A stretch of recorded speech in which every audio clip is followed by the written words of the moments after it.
Good morning. Today is Sunday, the 14th day of Shevat. And we begin today in chapter 21. Good morning, Shaleh. Chapter 21 from Tanya. And being that we missed the Friday and Shabbos, we'll take a short overview what Alter Rebbe was talking about in chapter 20. He spoke in chapter 20 and 21. The Alter Rebbe talks about what does it mean, the oneness of Hashem, that Hashem is one, and everything is nullified to Hashem. Why is he talking about it? What led him to this? The Alter Rebbe was talking about the fact how it's easy for a person, for a Jew, to connect to Hashem and to serve Hashem and develop feeling of love and fear of Hashem. And how? He explained the long way is by meditating, understanding the greatness of Hashem, and so on and so forth. But that's not everybody is able to achieve that developing of love and fear out of the understanding of the greatness of Hashem. That's why he says there's an easier way. The Karev Me'oyed is very near the fact when we realize that we are connected, there is the Hashem in us. And when we're connected to Hashem, and we do not want to be separated from Hashem, and knowing that idol worship separates you from Hashem, so a person is ready to give his life up and not to, God forbid, violate idolatry, serving something else. And as we have seen throughout history. However, this is a good explanation how a person will not do idolatry. But what about everything else? All other mitzvahs? So therefore, the Alter Rebbe comes here to explain that really every mitzvah connects us to God, and every prohibition disconnects us from Hashem. And this is when we understand that really, when we're saying that Hashem is one, denying the oneness of Hashem is like idolatry. So when you understand what does it mean that Hashem is one, that really, truly everything in the world is nullified in the existence of Hashem, doesn't have its own existence. Everything is Hashem. This is when we understand this concept, then we know that every movement, what we do is connected with Hashem, and God forbid, every prohibition separates it from Hashem. So for that, Alter Rebbe used the example of speech. Example of speech, in order to explain how everything is so insignificant. Any creature in this world, the whole entire world is so insignificant in the presence of Hashem. He used the example of speech. When you utter a word, the word that you utter, words mean a lot, yeah? Says Mavis v'chaim b'yad ha'lashon, life and death is in the hand of the tongue, is right on the tip of the tongue. One word can change everything. The words has significance. But the value of a word that is uttered, compare it to the source, the root of the power of speech. Obviously, there is literally no comparison. It's completely, totally nullified and insignificant compared to the source and the root of speech, the power of speech. Just like when you take for example, a penny. A penny compared to $1 million. Does a penny have significance compared to $1 million? Totally not. But at the end of the day, $1 million is made out of so many pennies. So it has some significance, not completely nullified. But take, for example, a theoretical source of endless money. Compare a penny to the source of the endless money. There you're talking about complete insignificance. Same thing says the Alter Rebbe. You take one word, compare the word to its source. Now, what is the source of the word? The word that you utter, the word that you say, where does it come from? So the Alter Rebbe in chapter 20 explained that the speech comes from the power of speech, obviously. Now, the power of speech, the ability of speaking in your soul, where is it rooted? It comes from the thoughts. Before you speak, you think. And the thoughts creates a speech. Now, before the thoughts, there is a higher source of that word that you utter has even a higher source. The higher source is the emotions. Sometimes you feel something. When you feel something, you think about what you feel, and then you bring it out into speech. It goes even higher. Before the emotions, there is the intellect, the understanding. So here is the chain. When it comes down, you have the understanding, intellect. You think about something. You understand something. Understanding something is not understanding with words, with thinking. That's above it. The understanding creates the emotion. From the emotion comes the thinking. Sometimes you need to go to a therapist to bring out in words what you feel. So the words are there in the feelings, but in a more potential state. So the feelings develop into thinking. The thinking develop into actual words. So that's what Alter Rebbe is using this example of speech. That when you speak a word, one word you just said, that word compared to the power of the ability of speaking, there's no significance. It doesn't have any significance. Why? Because you're able to speak endlessly, but in the same time, there have a comparison because this is words and this is words. It's just the ability to speak endlessly. So if you would be healthy and if you would have to be able to live endless life, you would be able to speak endlessly. Now compare that word to the next level, the higher level, which is the thoughts. There, it's even less significance because thoughts doesn't use words. I mean, use letters, use words in the mind, but it's in a higher form. And compare that word to the emotions, it's even less significance. And like this, you go higher and higher. The higher you go, the less the word has significance. And the same thing says the Alter Rebbe. This gives us an understanding that everything in this world, whatever Hashem created in this world, it's like a word that Hashem uttered. B'dvar Hashem shamayim nasu, with the word of Hashem, the heaven was created. So being that this is like a word of Hashem, take this, the whole existence of this world in the presence of Hashem does not have any significance. Just like the word that you speak does not have any significance in you, in the power of speech and in your thoughts and in the source and everything. So this is, Alter Rebbe explained in chapter 20 to understand how everything in the world has no significance in the presence of Hashem. And there is 2 points of it. Point number 1 is the fact that they don't have their own existence. Whatever Hashem does,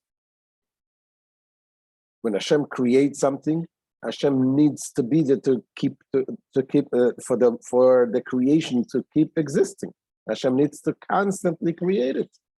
Unlike an artist who creates something from something, so the artist creates something from something that is already existing. The only thing is the artist puts the shape, so the artist doesn't have to be there to make it, to keep the existence of the art. But Hashem creates something from nothing, so Hashem needs to be there. So we don't really have our own existence. That's point number 1. Point number two, he said from this concept of speech, that just like the speech, after this word comes out, has no significance when it's still in its source, the same thing as the creation. The whole entire world is created, but it has no significance at all compared to the source, which is Hashem. However, so that's what the Alter Rebbe explained in chapter 20, and now in chapter 21, that we begin today, the Alter Rebbe is going to say that really the comparison to speech is not a perfect comparison. Why? Because by speech, once you utter a word, you cannot take it back. The word that you uttered develops its own identity, its own existence. So the word is separated from you.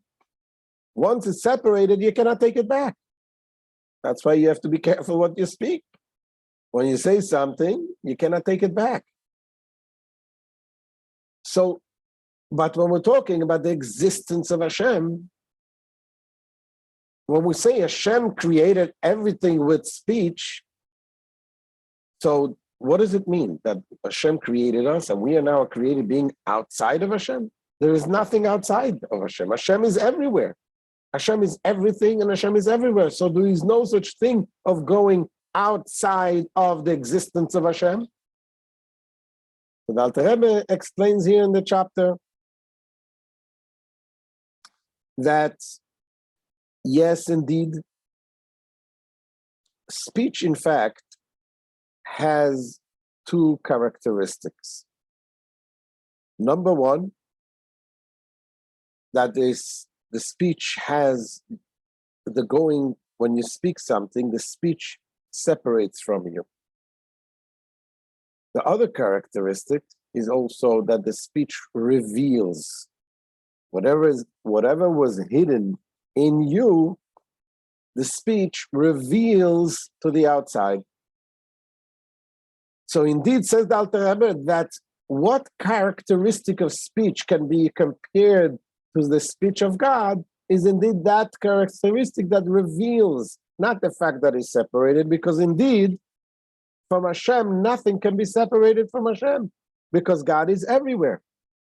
So we exist here, but only from our perspective. From Hashem's perspective, we are not completely nullified and void in Hashem's existence. It's a deep concept to understand. But one more point here, as explains in Chassidus, that there is a purpose for what Hashem created the world. And what is the purpose? Is to create, make a home for Hashem, to fulfill God's will. So the true existence that we exist in this world is when we fulfill God's will. That's when we receive importance and significance in the eyes of Hashem, because we fulfill God's will. So let's look inside in the Tanya. The Alter Rebbe explains today's Shir, chapter 21 in the Tanya.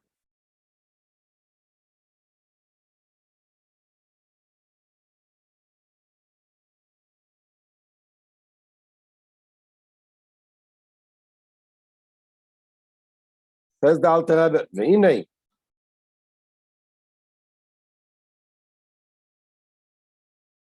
Midas HaKadosh Baruch Hu Shaloi Ki Midas Basav Adam. Now, the nature of the divine order is not like the human being, a creature of flesh and blood, as we explained. שהאדם כשמדבר דיבור, הרי הבל הדיבור שבפיו הוא מורגש ונראה דבר בפני עצמו, מובדל משרשי של עשר בחינות הנפש עצמה. This is when a man says something, the breath and the spoken word may be sensed and perceived as an independent entity, separated from its source, namely the 10 intellectual and emotional faculties of the soul itself. That the intellectual and emotional faculties, as we explained, develop and bring out speech. This is the source of the speech. And once the speech goes out, it is separated from the person. אבל הקדוש ברוך הוא אין דיבורים מובדלים ממנו יסבורך חס ושלום, כי אין דבר חוץ ממנו ולא עשה פונים מיני. But in the speech of God, the speech of God is not, heaven forbid, separated from his divine self. Why? For nothing is outside of him, and no place is devoid of him.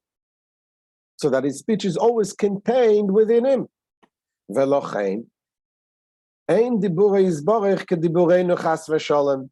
Therefore, his speech is not like our speech, God forbid. Kemoi she'ein machshavtei kemachshavteinu. Just as obviously his thoughts is not like our thoughts, and this there is, he brings the verses that state clearly that his thoughts are not like our thoughts. Kedichsiv, as it says, Ki loi machshavoisai machshavoiseichem. As it is written, so are my thoughts are not like your thoughts. Uksiv ken govod rocha midrecheichem, and it is also written, so are my ways higher than your ways, and my thoughts are higher than your thoughts. So therefore, similarly, God's speech is different from human speech. So why do we call it speech? Why do we refer to this as speech? Refer to this as speech because of the other characteristic of speech, the characteristic of revealing. Just like speech is communicating, revealing what you have hidden, the same thing is speech. Hashem reveals himself to us so that in our perspective, we are an entity. Says the Alter Rebbe, "V'lo nikra dibur yizbar b'shem dibur rak al derech mashal."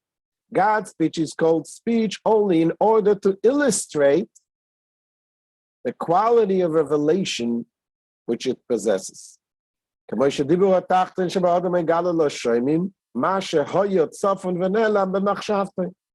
just as man's speech reveals to his audience what was hidden and concealed in his thought,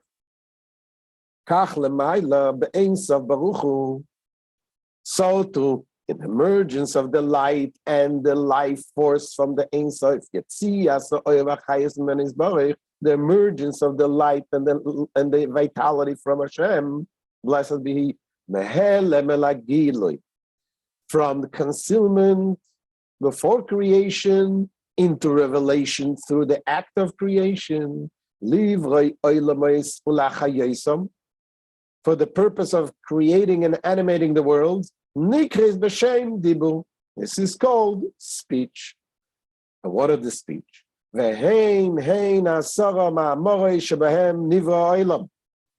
And it is these revelations of divine light and life force that comprise the 10 divine utterances which Hashem created the world with,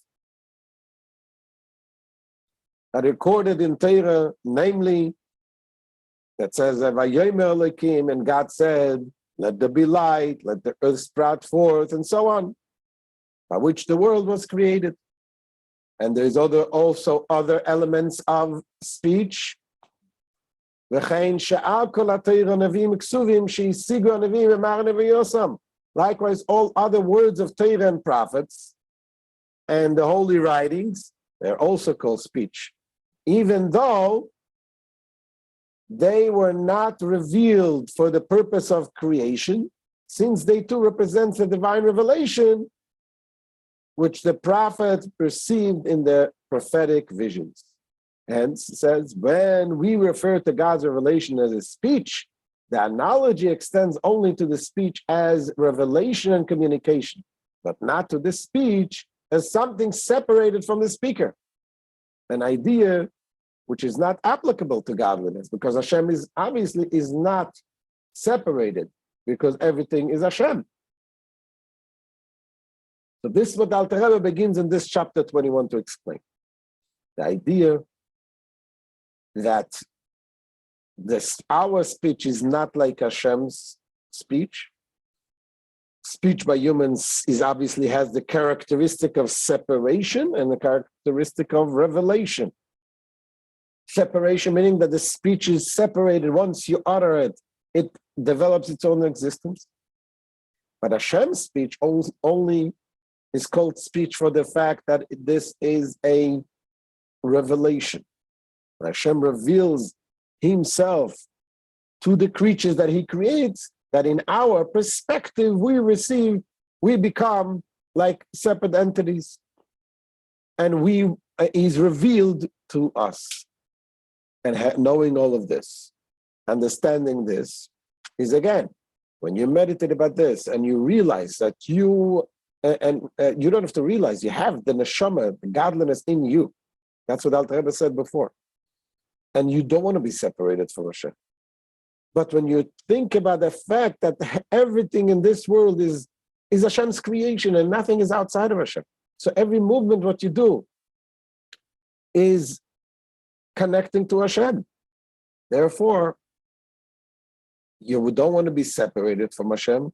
This is why the understanding, the deeper meaning of Achdus Hashem, the oneness of Hashem, helps a Jew to and fear of Hashem. This is the end of today's shir. And Hashem, join us again tomorrow, B'ezrat Hashem, 9:10. Any questions?